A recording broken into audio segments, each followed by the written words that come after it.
E aí tem um caso que é icônico, né? Da Madeleine McCann, lá em Portugal. Qual foi o maior erro daquele caso? Olha, eu vejo ali muitos erros, né? Muitos erros, inclusive dessa situação de atuar imediatamente, né? Então, você começa a pensar, porque a investigação é assim, você vai ter várias linhas de investigação. É o pai, a mãe, foi alguém, algum estranho, mas isso não te impede de já tomar as ações imediatas para se capturar. Então, uma coisa é você sentar e continuar analisando depois, e outra é você tomar uma ação imediata, como, por exemplo, a própria fechar o hotel, investigar todas as pessoas, as câmeras no mesmo momento e fechar a cidade do turismo, fechar as saídas. Isso tem que ser feito de imediato. Depois você vai seguindo as outras linhas, tá? Então, é isso que eu estou falando. Tem aquela coisa emergencial e tem aquela coisa de com mais tempo, ver as linhas de investigação. Até porque nunca uma investigação deve ter nenhuma linha só, né? Porque você segue aquela linha. E se não for aquela linha, volta. Então, você tem que trabalhar realmente com 2, 3 linhas de investigação e ir seguindo em todas elas, né? Nenhuma delas deve ser negligenciada ou descartada. Então, teve um bocado de erro ali. Mas aí, quando a gente para pensar, né, o que você está falando é ciência, tem muita tecnologia. Mas será que a polícia, e eu não falo só no Brasil, né, falo em outros países, ela está preparada para tudo isso? Nós temos esse contingente, a gente tem como ter essa agilidade, porque isso é fantástico. A gente está falando da questão de crianças desaparecidas, né? Ou de pessoas desaparecidas. No caso dessa menina, até hoje não se descobriu o que aconteceu com ela. Possivelmente essa menina nem mais viva está, né? Mas não sabemos, pode ser que ela ainda esteja. Eu ali também ouso dizer que vi vários erros, né? O policial ali, né?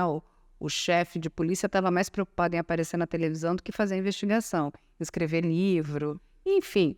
E aquela comoção inteira, porque aonde está aquela criança?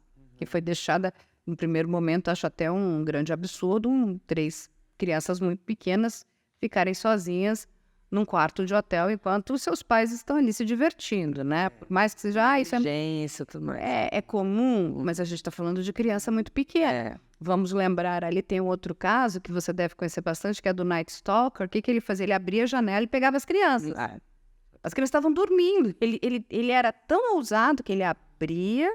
Lembra? Lembro. Tem uma moça que depois adulta, ela lembra, ele abusava das crianças e depois fala, olha, eu vou sair, daqui a pouco você liga para a polícia para te levarem para casa. Não era isso?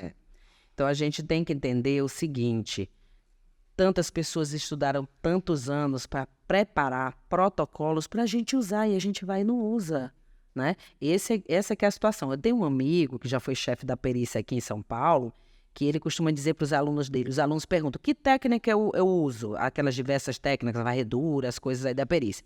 E ele diz assim, pode usar todas, cada caso depende, né? Pode usar todas, só não pode usar uma. Aí todo mundo pergunta, qual? Ele diz a BT. Aí todo mundo diz, BT? O senhor não falou dessa técnica. Que técnica é essa? Barata tonta. O que ele está dizendo? Você tem que conhecer as técnicas e utilizá-las na cena do crime. Agora, se você não conhece nada, chega na cena do crime, eita, eu vou começar por onde? Né? Então, existe, por exemplo, como eu mencionei, protocolo do que você deve levantar. Existe lá dizendo, faça isso, faça desse jeito, levante isso. Por exemplo, sobre o perfil da vítima. E o pessoal não faz.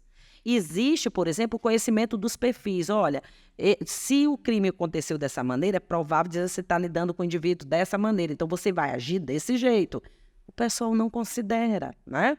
Então, quando começar a usar as técnicas, os estudos, e por que o pessoal não usa? Porque não conhece. Não é? Eu não concordo, eu acho que não existe.